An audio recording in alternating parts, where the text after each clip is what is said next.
Hello, Aquarius, Sun, Moon, Rising, and Venus. This is your reading for the week of June 12th to the 18th, so let's dive straight into it. Your first card out is Sanctuary.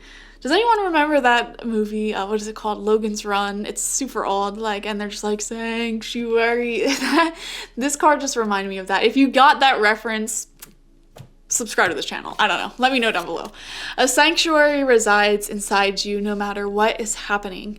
This inner temple beckons you to enter. Take a deep breath, enter, and sit down on the throne of your own heart. Beautiful. I see you finding so much peace within your own energy, in your alone time, and in your space. I don't know, I'm just seeing you kind of at peace. Very calm. Some of you guys might have even been, you might have recently moved, or you're creating a little inner sanctuary in your home. Just a peaceful place for you to rest, relax, or you might be finding a spot. When I say a spot, I mean have you ever seen those memes that are I know a spot? It's like that, having a spot in nature that you're oh my gosh, I just come here all the time. It's so relaxing. It's a little sanctuary. So you might be finding one of those, going to one of those, new house that's your sanctuary, creating a little sanctuary in your house. But most importantly, everyone watching, you are finding the sanctuary within your own heart, within your own alone time. Your alone time should be like a sanctuary. I never understood people who can't spend time alone. I'm I love alone time. It's so addicting.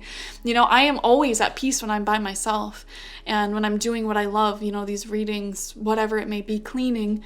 So yeah, I see you finding sanctuary this week.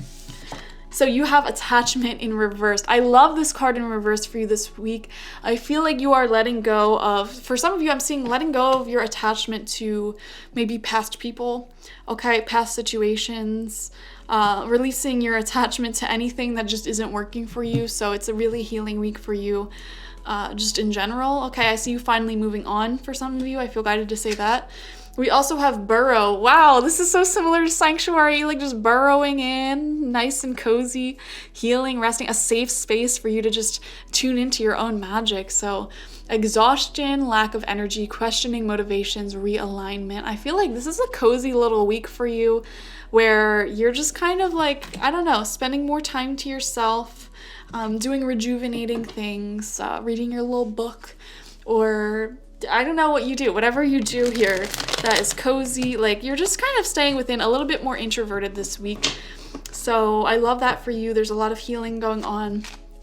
The numbers 5 or 25 might be of significance for you.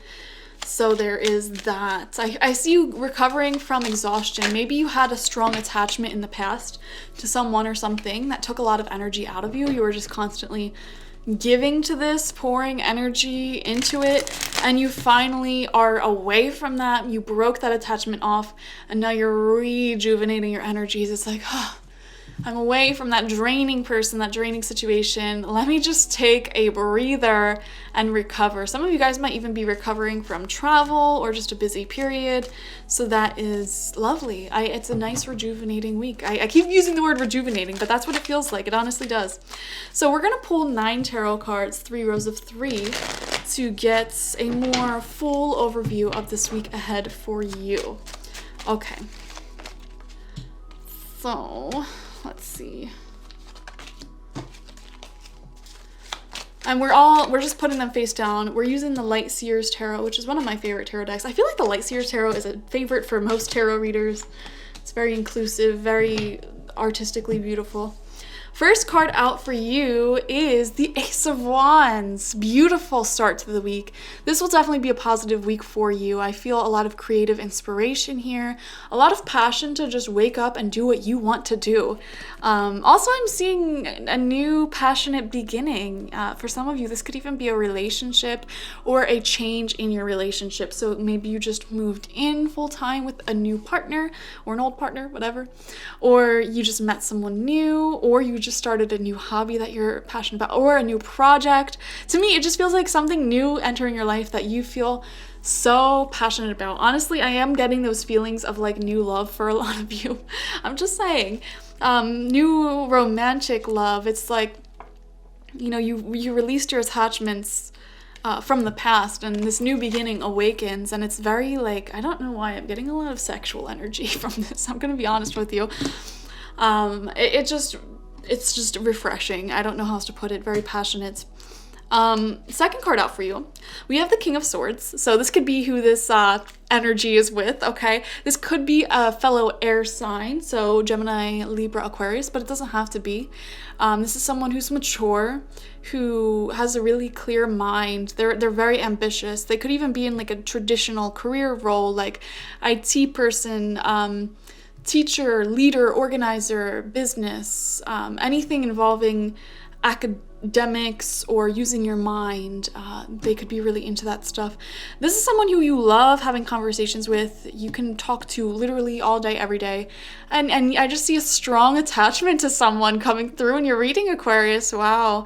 If you're super duper single and you don't know what I'm talking about, these cards can also just show your own passion towards something that you could talk about for hours on end, and maybe you started a new project that allows you to really dive into this passion, like starting a new business, a YouTube, a podcast, a social media channel, for you to talk as much as you want about this thing that you're passionate about. So I do see that energy for a lot of you, but also I'm seeing this coming through as a relationship for a lot of you. So whatever category you fall in, could even be both, all right? Just take what resonates, leave it, anything that doesn't. Third card out for you is the Knight of Wands. Look at how much passion, guys.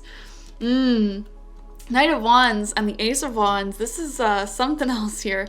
Forward movement with so much passion. I'm seeing you going out with someone, enjoying life with someone, enjoying life a little bit more, like just really flowing with life, doing what you want.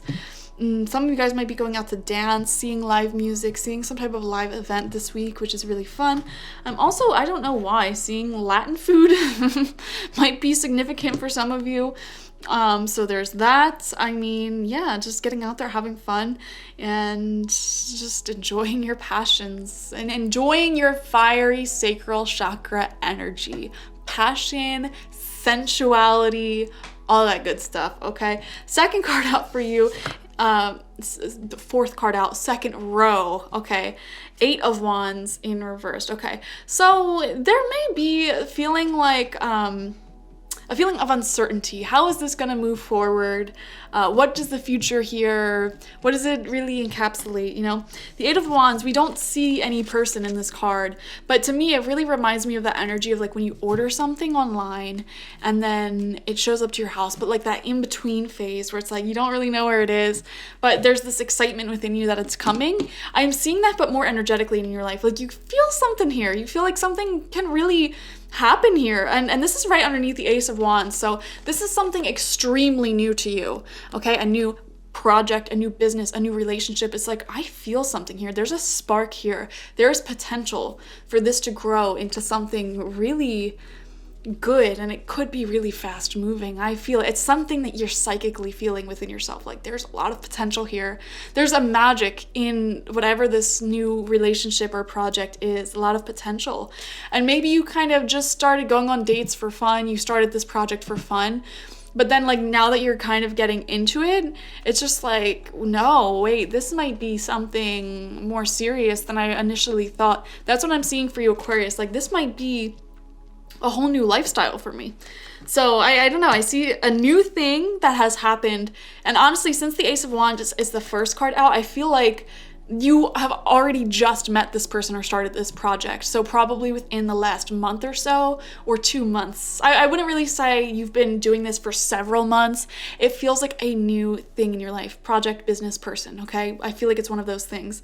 Or lifestyle. And you kind of just started it for funsies. It didn't feel that serious at first. Like, oh yeah, I'll just go on a few dates, or oh yeah, I'll just start this podcast. No one's gonna listen to it. Like, we'll see where it goes. And then it's like, holy crap, actually, I think this can be something here. Okay, so it's beautiful. But with the Eight of Wands in reverse, there's still that apprehension of, will it be successful though? It's just a very psychic feeling. You feel like it will. Center of your spread is the Seven of Pentacles, watering this. Watering these seeds, and you're starting to see it sprout into something. You couldn't ask for a more fitting card to be the center of this spread, the center of this reading. It's like, you know what? I feel like there's something good here. I'm going to keep watering this seed. So this is a relationship, for example. I am going to keep putting in effort here. I'm going to keep seeing them. I'm going to keep building this up. This is a new project. It's like, I'm going to be really consistent with this. I'm going to water it. I'm going to, and when I say water, I mean like put energy and effort towards it to help it grow, because intuitively you just feel like there's something here that can provide so much sustenance and abundance for you. There's just this intuitive feeling within you that this is going to be something really big one day. You know, he's sitting here, he planted a tree. And, you know, I'm looking at this as like, he might have never seen a tree in his life, but it's just like he has this spiritual feeling here that this can be something really big. And lo and behold, you know, this little sprout that he's really nurturing right now may turn into this like several 100-foot beautiful tree that provides so much food and sustenance and shade and wonderful things. It can grow way bigger than he thinks that it could be, you know? So I don't know, this to me, it feels like this energy of like just meeting someone who's eventually going to be your spouse, or accidentally starting like a project or business for funsies that ends up being like this huge thing. Like, do you think that when the people who made McDonald's, for example, that they thought it would be what it is today when they started? No, they didn't. But now look at it, you know, it feels like that. It feels like whatever it is, this thing is, it's going to be so much bigger than you can even comprehend right now. Sixth card out is the Six of Pentacles. Everything that you gain from this, you are putting back into it. That's what I'm seeing here. So for example, if this is a business and you're in the early stages, all of the money you're making from it, you're just funneling it right back into your business to grow and scale. Same thing with a relationship. All of the energy that you get from this, you're returning back, okay? And then a little bit more. And then that person returns that energy back and a little bit more. And that's how it grows and builds. So it's really beautiful. It's stunning. It's like the work that I'm putting in is actually being paid off and then some. So I'm going to take that energy and then, you know, it's just this beautiful process that's going to scale this. And if you keep operating from this model, from this mentality, this is going to grow quicker and more big and beautiful than you ever imagined. Okay, third row out for you. What a good reading. Seventh card, we have the Star in reverse. Yeah, right underneath that Eight of Wands in reverse. So I feel like you're having some doubts about this in the back of your mind, like not wanting to get your hopes up too high for this because it's still in the beginning stages, which I understand that, but you know, that's just the energy you're dealing with right now. I almost feel like some of you guys might not fully believe me when I say that this can grow bigger than you even realize, and that's fine. Just, you know, see what happens. I'm not too concerned about that Star card in reverse because, you know, this is the card of like your dreams can become your reality and then some, but in reverse it's like you're doubting that, and normally that's a bigger problem than you realize. But I feel like this is a very natural response from you. It's like, well, this is so new, I don't want to get my hopes up too much. And it's like, that's fine. Just make sure that you are celebrating the little successes that comes along with this, the milestones you reach, the I don't know, anything, the anniversaries, whatever. Celebrate those and then let the results speak for themselves and let that convince you. So I don't mind your mentality going into this. It feels like you're keeping it very sharp, very logical. Eighth card out is the Nine of Swords in reversed, but why are we depressed here? Why are we anxious? You know, you know what, if this self-doubt is becoming destructive, maybe it is a little bit of a problem, you know. I think that this is a week where you need to be practicing your confidence. And to me, this honestly feels a little bit like imposter syndrome, which is where you find yourself in successful life circumstances, but you almost feel like you're not deserving of it, you're not worthy of it. It's like, I'm not good enough to see this level of success. So that may be something that you're working through at this time, imposter syndrome. Final card out for you is the Five of Swords, which is really interesting. It's interesting because we had such a good reading, and I feel like it's almost the thoughts in your own mind that you're having to I feel like your spiritual lesson, your spiritual theme this week is learning how to find sanctuary within yourself as opposed to torture and torment within yourself. Okay, so I believe it was your reading in the beginning of this. We were just saying that I can't understand people who don't know how to spend time by themselves or they don't like it. And I feel like you're kind of learning how to enjoy spending time with yourself and learning how to speak to yourself, changing the way you speak to yourself so that you're not tormenting yourself when you're alone. You are lifting yourself up and you're kind of pulling yourself away from that negativity, that negative way of thinking. Okay, so just make sure that you're making time for yourself in all of this and working to cultivate a more positive mindset when it comes to your own self-worth, self-value. I would also give yourself some self-care this week, taking care of, your appearance and just doing the things that make you feel best, wearing your best outfits, keeping on point with your skincare routine, whatever you need to do to feel your most confident, okay? Thank you guys for joining me. Like this video, comment how it resonated down below, subscribe to the channel if you have not already. If you want the fullest overview of this week ahead, watch for your sun, moon, rising, and Venus. And if you want a personal reading with me one-on-one, I have the link to that in the description box, always, spiritpsychic.org. I also offer life coaching on there as well, which is where you get a weekly psychic medium session for your questions that week. It's just a beautiful offering to help you get through any stage of your life with rapid growth, okay? Thank you guys for joining me. Bye-bye.